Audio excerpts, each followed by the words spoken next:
Hi guys, if it's Tuesday, it's Down and Dirty Woodscraft. Stay with me.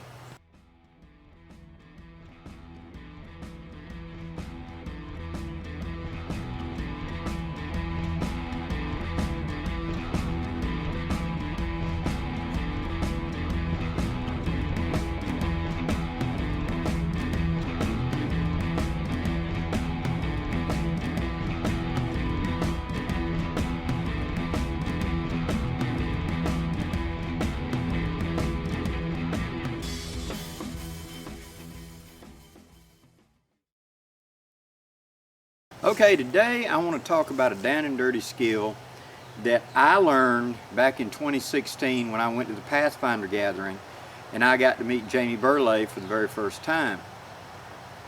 And Jamie was nice enough, he was teaching a class, and by the time I wandered up, the class had just finished, but he was nice enough to take time to show it to me at high speed again. And it was how to make a knife sheath out of birch bark. And I wanted to practice that skill, and so I got to practicing it, and then I showed this skill 2+ years ago in a video I did about making a sheath. Well, I recently got from William the Woodsman Skinner, and it didn't have a sheath with it, and the cardboard that we had protecting the blade, I wasn't that confident with, and this thing's razor sharp. So I went and made up a simple sheath out of some cardboard. Actually, it's the and you'll see it's part of a drink carton. Now, why do this? When you've got a sheath that is torn up and I need to secure that blade while I get another sheath, or I went and I bought the knife but I haven't had the money yet to get the sheath made, etc., or I've lost my sheath in the woods.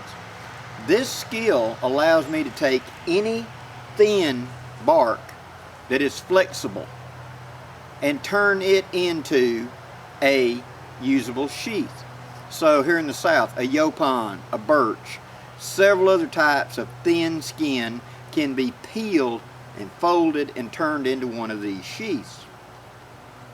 But to practice the skill without killing a bunch of trees just to practice it, what I started doing was using drink box cardboard, like soda cans come in, to practice the skill.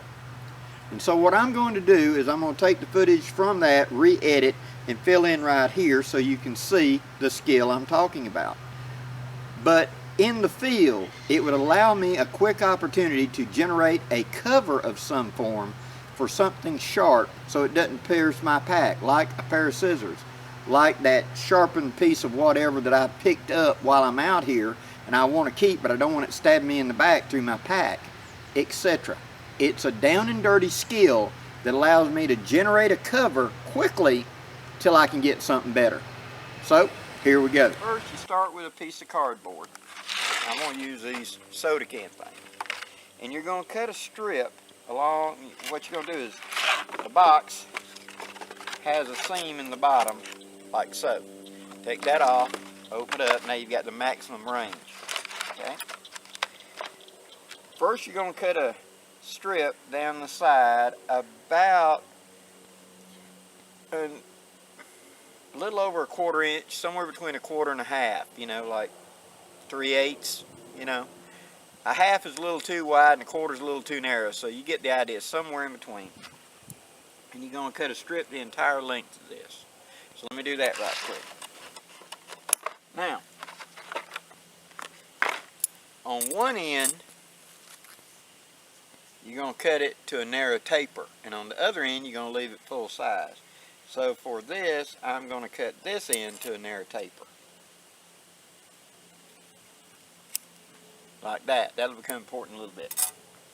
Now, how big a material you need? Well, it needs to be at least, I believe he said, 1/2 inch wider than your blade and at least a 1/2 inch longer. Now, I want just to protect the edge on this. So, what I'm going to do is take these this main section right here, And I believe that should be more than sufficient. Yeah. So I'm going to cut it about, I'd say about 2 inches wide for that. Somewhere along there. Cut it off.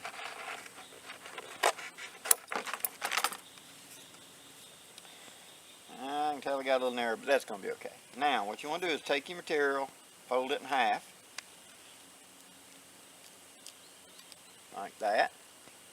And then you want to fold the end down to that half line you just folded. To the inside. Just like this. And fold it closed. Like that. Now, to square it up, I got a little bit showing. I'll just trim it up. Just like that.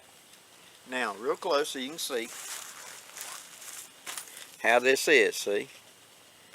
It's just folded in half. That gives you this mark.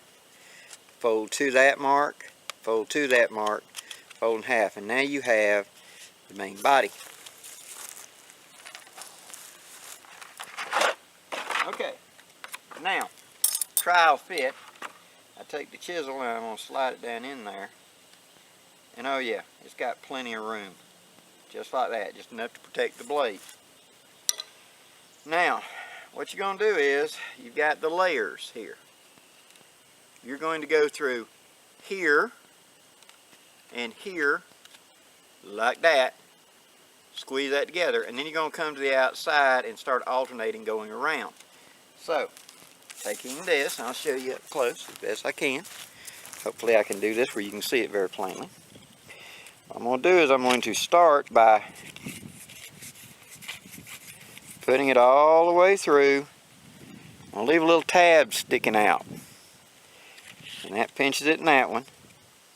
Now I'm going to fold this over and put this layer behind it.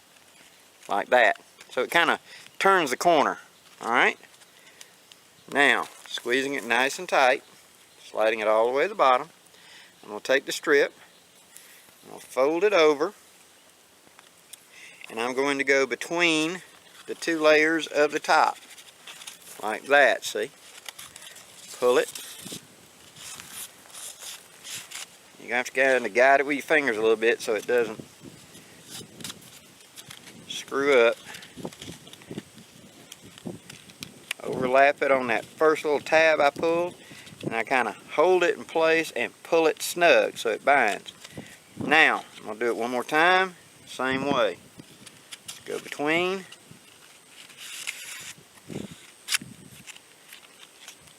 Squeeze it all nice and tight.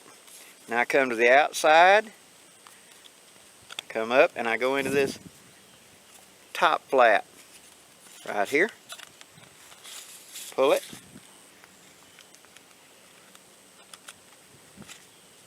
Pull it so it's snug.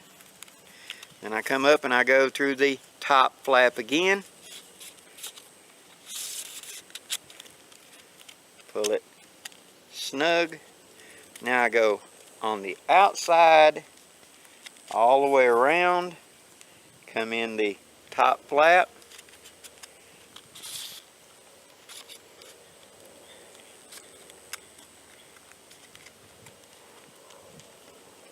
Just like that, pulling it tight each time. Now I go between the layers. Pull it tight. Go through the, well, I'm saying going through the front lip. I hope you can see that. This is what I mean, right? Here's where the blade's going to go. Here's where you're lacing. Work it down. Pull it tight.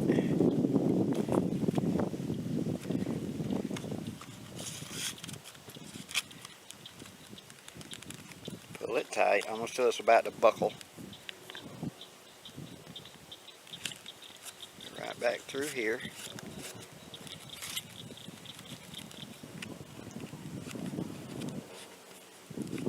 Now I'm going to wrap all the way around the top, good and tight, and go right in there.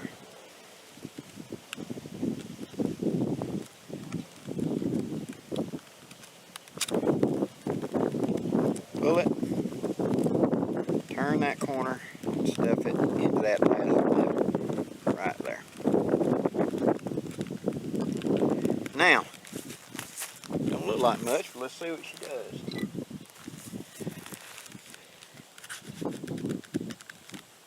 Yeah, nice and secure.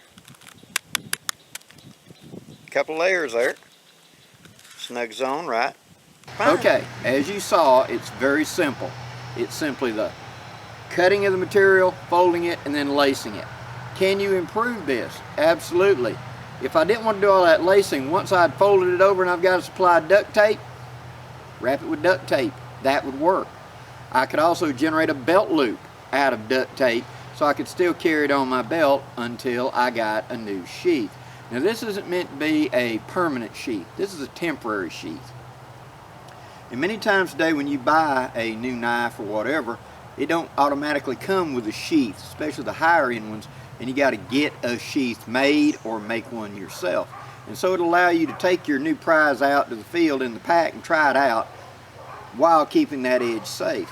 Also, if you're taking stuff out for doing woodscraft like chisels or things like that, I can generate up one of these quickly to be able to put a chisel, a file, or whatever. A file can be pretty dangerous as a sharp point stabbing you in the back. So I have made up long ones like this that I can slide entirely a file down into as a sleeve. That way it's safe, it's protected, and it's not going to pierce me when I'm wrestling around with a haversack and throw it up on my back and it's at the right angle to harpoon into me. Little tips or tricks make your life so much easier. I hope you enjoyed this. Please leave any questions or comments below. Until next time, I'm Blackie for Shaman's Forge Woodscraft, wishing you safe journeys. Have a great day, guys.